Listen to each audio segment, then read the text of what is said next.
The very title of the novel suggests the type of atmosphere expected in the novel. तो title से ही पता लगता है कि किस तरह का एटमॉस्फेयर होगा नॉवल में। टाइटल क्या है? Far from the madding crowd. अब मैडिंग क्राउड से हम मतलब लेते हैं शहर से, क्योंकि शहर में कोलाहल होता है, शोर शराबा होता है, जल्दबाजी में होते हैं लोग, उसको मैडिंग क्राउड का है। और ये जो लाइन ली गई है कौन सी पोइम से ली गई है? Far from madding crowd.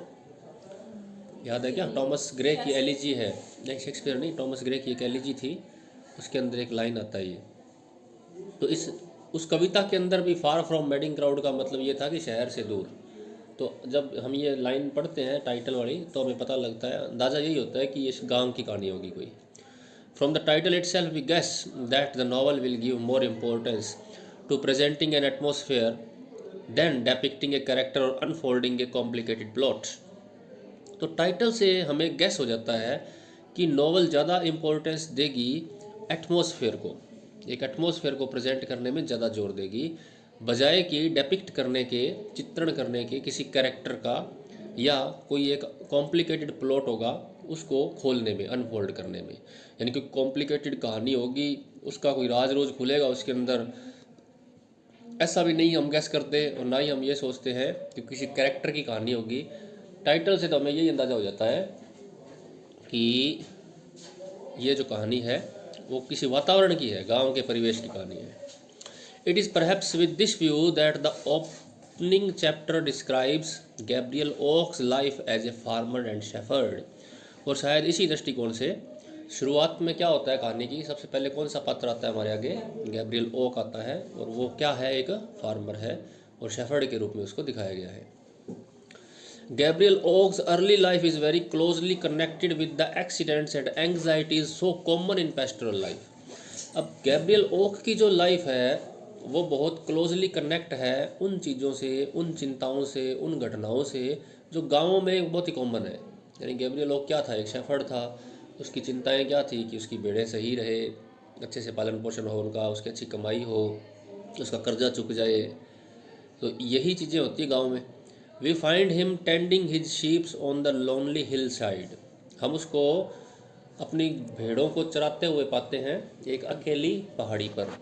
His skill in playing his flute remind us of the days when shepherds sang love songs and songs of their country's beauty and charm.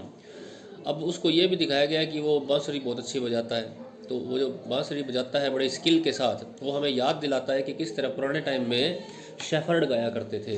Shepherd यानी चरवाहे, जो भेड़ों को चराते उसको शेफर्ड कहते हैं ना। शेफर्ड किस तरह से चराते थे और किस तरह से वो अपने गाँवों की खूबसूरती का वर्णन करते थे। तो वो गैब्रियल ओक को देख कर हमें ये अंदाज़ा हो जाता है, हमें ये याद आती चीज़ें। His sound knowledge of stars, winds, clouds etcetera prove that he is A true shepherd. और उसके साथ साथ हमें यह भी बताया जाता है कि गैब्रियल ओक को किन चीज़ों का नॉलेज है? तारों का, हवाओं का, बादलों का। और इससे पता लगता है कि वो वास्तव में सच्चा शेफर्ड है, यानी एक ट्रू शेफर्ड है, असली शेफर्ड है। Even Bathsheba plays the part of a milkmaid in Norcombe valley. और शुरू में तो बाथशिबा का भी क्या रोल था? मिल्क मेड का रोल था। मिल्क मेड का मतलब वो औरत जो दूध निकालती है और बेचती है। बाद में उसका भाग्य खुल जाता है, उसको अंकल से एक लेगेसी मिलती है, इससे उसको वो पूरा का पूरा फार्म उसका हो जाता है बाथशिबा का। पहले तो वो एक औरत होती साधारण सी milkmaid. The pastoral tragedy that suddenly closes one chapter of Og's life reveals the nature of sheep and sheepdogs and the way in which malignant fate sometimes deal with sheep and sheep owners. तो ये जो pastoral tragedy है suddenly close कर देती है okay के जीवन का एक चैप्टर, ओक के जीवन का एक लाइफ, और वो राज खोलती है, रिवील करती है, बताती है हमें शीप के नेचर के बारे में। तो उसके साथ एक ट्रेजेडी होती है ना गैब्रियल ओक के साथ। शुरू शुरू में कहानी के उसकी सारी भेड़ें मर जाती हैं, पहाड़ी से गिर जाती हैं। और पहाड़ी से गिरा कौन देता है? ये कुत्ता होता है। वो कुत्ते को पता नहीं क्या पागलपन सवार होता है, वो सारी भेड़ों को पहले तो ले जाता है भेड़ पहाड़ी के टॉप पे, वहाँ से उन सभी को गिरा देते हैं, तो वो सारी भेड़ें मर जाती हैं। तो इससे हमें पता लगता है कि शीप का नेचर कैसा होता है और शीप डॉग्स का नेचर कैसा होता है, और किस तरह से दुर्भाग्य घटते रहते हैं उनके साथ, शेफर्ड के साथ। तो उनके साथ ये दिक्कतें आती रहती हैं। इस नावल से हमें पता लगता है कि भेड़ों को पालने में किन किन दिक्कतों का सामना करना पड़ता है। कहानी में एक बार तब भी तो ना, बादशिबा की भेड़ें बीमार हो जाती हैं सारी, उनको कोई रोग लग जाता है, फिर उनको कौन बचाता है? ये गैब्रियल को बचाता है, इसको एक्सपीरियंस होता है उसका। Gabriel is an experienced and intelligent shepherd. Gabriel एक अनुभवी और बुद्धिमान शेफर्ड है। He understands the meaning of the sudden tinkling of sheep bells. वो जब शीप अचानक से घंटियाँ बजाने लग जाती है तो उसका मीनिंग भी समझता है, ये अचानक से घंटियाँ क्यों बजने लग गई। The unexpected sudden destruction of his entire flock of sheep is a complete picture of a pastoral tragedy. और जो अचानक से उसकी जो भेड़ें नष्ट हो जाती हैं, डिस्ट्रक्शन हो जाता है, अनएक्सपेक्टेड होता है बिल्कुल ही वो, तो वो हमें पेस्टोरल ट्रेजिडी की पूरी पिक्चर को दिखा देता है कि गाँवों में ऐसी ऐसी ट्रेजिडीज होती रहती है। The pastoral atmosphere of Norcombe is painted in deeper colours at Weatherbury. तो नॉरकॉम्बी का जो पेस्टोरल एटमोसफियर है, जो ग्रामीण परिवेश है, वो वेदरबरी के अंदर बड़े ही गहरे कलर्स के अंदर शो किया गया है। वेदरबरी एक फार्म का नाम था, नॉरकॉम्बी उस गांव का नाम था। Gabriel is engaged there in his profession of sheep tending. Gabriel वहाँ पे भेड़ पालन में अपने प्रोफेशन में दिखाया गया है, व्यस्त है। He is not merely a shepherd here but soon acquires prominence. वो ना केवल यहाँ एक आम ग्वाला बन के रहता है, शेफर्ड बन के रहता है, चरवाहा, परंतु धीरे धीरे वो प्रोमिनेंस भी हासिल कर लेता है, क्योंकि वो नॉलेज होता है उसको काफ़ी। प्रोमिनेंस का मतलब महत्वपूर्ण स्थान मिल जाता है उसको। He is a wise counsellor of Bathsheba. बाद में वो बादशिबा का एक बहुत ही बुद्धिमान काउंसलर भी बन जाता है। काउंसलर का मतलब सलाह देने वाला। Some of the loveliest scenes which never lose their freshness are purely pastoral scenes of great charm। और इसमें कुछ बहुत ही सुंदर सुंदर सीन भी दिखाए गए हैं जो कभी भी अपना फ्रेशनेस नहीं खोते हैं, और वो पेस्टोरल सीन्स हैं, बहुत ही चार्म है उनके अंदर। यानी कि नावल के अंदर दिखाए तो नहीं हुए हैं, लेकिन शब्दों से दिखाए हुए हैं, ऐसे ऐसे शब्द यूज़ किए गए, इससे लगता है कि हम देख रहे हैं सामने। The scenes of sheep washing, sheep shearing are quite fascinating and truly pastoral. और इसमें जो सीन आते हैं भेड़ों को धोने के, भेड़ों को शेयर करने के, हाँ बाल काटने के, वो बहुत ही फैसिनेटिंग सीन है, बहुत ही आकर्षक सीन है और ट्रूली पेस्टोरल है, ग्रामीण। हाँ, the sheep shearing feast before Troy's arrival gives us a good taste of the simple and innocent joys of pastoral life. Troy के आने से पहले एक फेस्टिवल बना रहे होते हैं, वो एक समारोह बना रहे होते हैं, फीस्ट कर रहे होते हैं, दावत भी देते हैं, फीस्ट का मतलब दावत भी होता है। तो वो किस ओकेज़न था? वो शीप शेयरिंग का। जब वो शीप के बाल कटते हैं तो फिर उनको कमाई होती है उससे, तो उस पार्टी भी करते हैं उस मौके पर। तो ये हमें पता लगता है कि वास्तव में पेस्टोरल लाइफ के क्या आनंद है, किन बातों में वो खुशियाँ मनाते हैं। वो इनोसेंट जॉयज़ हैं उनके, सिंपल जॉय हैं। The description of the violent storm and heavy rain that set in suddenly on the evening of Troy's drinking party and threatened to destroy Bathsheba's grain presents a picture quite similar to the description of the fire that broke out in her rickyard। तो दो घटनाएं बताई हैं, दोबारा पढ़ते हैं कि एक तो वो वॉयलेंट स्टॉर्म आता है, एक रात को वो जब वो पार्टी कर रहे होते हैं, उनकी शादी हुई होती, नई नई वो पार्टी करते हैं दोस्तों को बुला के, ट्रॉय और बाथशेबा। तो एक बहुत भयंकर तूफान आता है, बहुत बरसात आती है, तो वो बाथशेबा के जो ग्रेन है उन पे बड़ा ख़तरा आ जाता है उस स्टॉर्म से। हालांकि बचा तो लेते हैं वो दोनों मिल करके, ओक और बाथशेबा। तो ये एक पिक्चर अपने सामने प्रस्तुत करता है गांव के वातावरण की। और वैसा ही एक और सिमिलर डिस्क्रिप्शन है फायर का, जो लग जाती है उसके रिकयार्ड में, लगती है ना बाथशेबा के, तो वो बचाता है फिर ओक उसमें। The vivid and enthusiastic description of the Green Hill fair towards the close of the novel presents a very true picture of pastoral life. और एक और है ग्रीन हिल फेयर है, उसका भी एक इसका डिस्क्रिप्शन दिया है इसमें, तो वो भी पेस्टोरल लाइफ को बहुत अच्छे से हमारे सामने लेके आता है। Although there are many tragic incidents in the life of most of the characters in the novel, yet the novel is very different from the rest of Hardy's novel that followed it।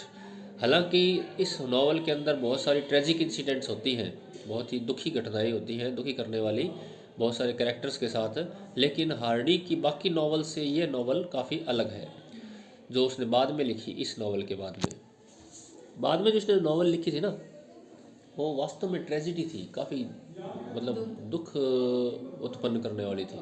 इसमें इतना नहीं होता, इसमें तो happy ending मान लो आप, क्योंकि Gabriel okay और वो दोनों मिल जाते, शादी कर लेते हैं, है ना। तो ट्रॉय और बॉलीवुड के साथ तो बुरा होता है, लेकिन जो नॉवल के हीरो हीरोइन है उनके साथ है ना बुरा नहीं होता, तो अपने इसको ट्रेजेडी नहीं कह सकते।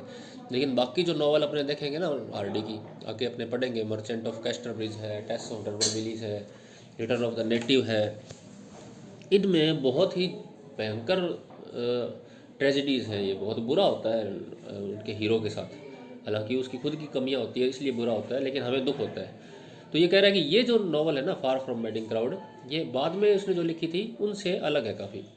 Tears and smiles go together in life, ज़िंदगी में आंसू और खुशियाँ साथ साथ होती हैं, दुख और खुशियाँ। The story of the novel ends in a happy marriage of Bathsheba with Gabriel Oak, तो इसकी स्टोरी तो हैप्पी एंडिंग वाली है क्योंकि शादी हो जाती है। The whole story is a story of true love of Gabriel Oak और बादशिबा, और पूरी की पूरी स्टोरी है क्या, लव की कहानी है दोनों के, किन किन के, ओक और बादशिबा के, और वो लास्ट में मिल जाते हैं, तो फिर ट्रेजिडी तो ये नहीं हुई। There are tragic incidents in the novel, novel के अंदर ट्रेजिक इंसिडेंट्स हैं काफ़ी। वो कौन कौन से हैं? एनी रॉबिन का लव ट्रॉय के प्रति, तो वो बेचारी मर जाती है ना, ये ट्रेजिक इंसिडेंट है ये। इन हर ट्रेजिक एंड पैथेटिक एंड, तो उसका जो प्यार है उसका एंड होता है बड़ा ही ट्रेजिक और पैथेटिक। पैथेटिक का मतलब करुणाजनक, हाँ दयनीय, इसको देख करके हमें दुख हो। But she takes her revenge, परंतु वो अपना बदला लेती है। She wins Troy's love after her death, बदला कैसे लेती है वो अपनी मृत्यु के बाद, हाँ उसका प्यार जग जाता है उसके अंदर, ट्रॉय के अंदर ना। Troy declares that Fanny was his true beloved and true wife, तो ट्रॉय भावावेश में आकर के उसको बादशिबा को कह देता है ना कि तुम तो नाम की पत्नी हो मेरी, सच्चा प्यार तो मेरा यही था, तुमसे तो मैंने पैसे के लिए शादी की है, ऐसा बोल देता है उसको। Troy's tragedy is a sacrifice on the altar of love, Troy की ट्रेजेडी एक बलिदान है, सैक्रिफाइस गलत लिखा है इसमें, प्यार के लिए। Boldwood tragedy occurs due to his impulsive nature, Boldwood के साथ भी ट्रेजेडी होती है। कौन सी ट्रेजेडी होती है? जब उसकी शादी हो रही होती है बादशिबा से, तब ट्रॉय आ जाता है, और ट्रॉय आता है तो फिर वो उसको देख करके इतना गुस्सा हो जाता है कि उसको मार देता है, तो उसका इम्पल्सिव नेचर था ये। Bathsheba never felt true love for him in her heart, और बादशिबा को भी कभी उससे सच्चा प्यार नहीं हुआ था बॉलीवुड के साथ। उसने उसके साथ एक मजाक किया था जिससे उसको उससे प्यार हो गया। बाद में बादशिबा को सभी ने फोर्स किया कि तू उससे शादी कर ले, अच्छा आदमी है, तेरे से प्यार भी करता है, तो उसने कर ली शादी, पर उसको प्यार नहीं था उससे। We do not feel much disturbed by the tragic incidents in the novel and accept them as happenings that are often seen in the village communities, लेकिन ये जो ट्रेजिडी हुई है ना बॉलीवुड के साथ और ट्रॉय के साथ, इससे हम अपने आप को इतना नहीं जोड़ते, इससे हम ये मान लेते हैं कि ये तो आम बातें हैं जो लाइफ में होती रहती हैं। असली ट्रेजिडी तो तब होती है हमारे साथ, हम उसको ट्रेजिडी मानते हैं जब बादशिबा या ओक के साथ कुछ बुरा हो जाता लास्ट में। तो ये इतनी बड़ी ट्रेजेडी वाली बातें नहीं थी ऑडियंस के लिए। Our main interest from the very beginning of the story is in the life of Bathsheba and Oak, क्योंकि रीडर का जो मेन इंटरेस्ट है वो किस स्टोरी में था? बादशिबा और ओक की स्टोरी में था। Who are ultimately happily married in the end, और जिनकी अंत में शादी हो जाती है। Ronald Brith writes his optimistic masterpiece Far from the Wedding Crowd is a Victorian journey to Shakespeare's pastoral with its vigor and joy, skills and recoveries। तो ये रोनाल्ड ब्रिथ कहते हैं कि ये इसका मास्टरपीस है। मास्टरपीस अलमारी के अंदर टेस्ट होगा सर देना।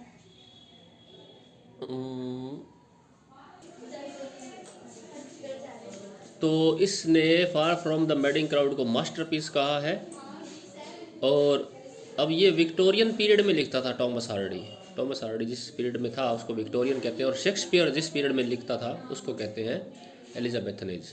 तो वो कहता है कि विक्टोरियन पीरियड से वो शेक्सपियर वाले पीरियड में चला गया था वापस। इसी तरह की कहानियाँ उस समय ज़्यादातर लिखी जाती थी, उसमें वाइगर होता था, जॉय होता था, स्किल होती थी और रिकवरीज होती थी। शेक्सपियर वाली जो कहानियाँ हैं उनके अंदर, तो उससे तुलना की कि उनके जैसी सी है ये। In the union of Bathsheba and Oak Hardy makes his one point about sexual love. तो बाथशेबा और ओक की जो यूनियन होता है, जो शादी होती है, उसके बारे में भी वो कमेंट करता है। Romance he says should grow up in the interstices of mass and hard prosaic reality. तो वो कहता है कि रोमांस जो है वो रियलिटी के अंदर भी फलीभूत होना चाहिए, उसके अंदर हार्ड प्रोजाइक रियलिटी होनी चाहिए। हार्ड प्रोजाइक रियलिटी का मतलब है कि वो सिर्फ एक मानसिक अवस्था ही नहीं है, दूसरा आकर्षण भी इसमें बहुत बड़ा रोल प्ले करता है रोमांस के अंदर।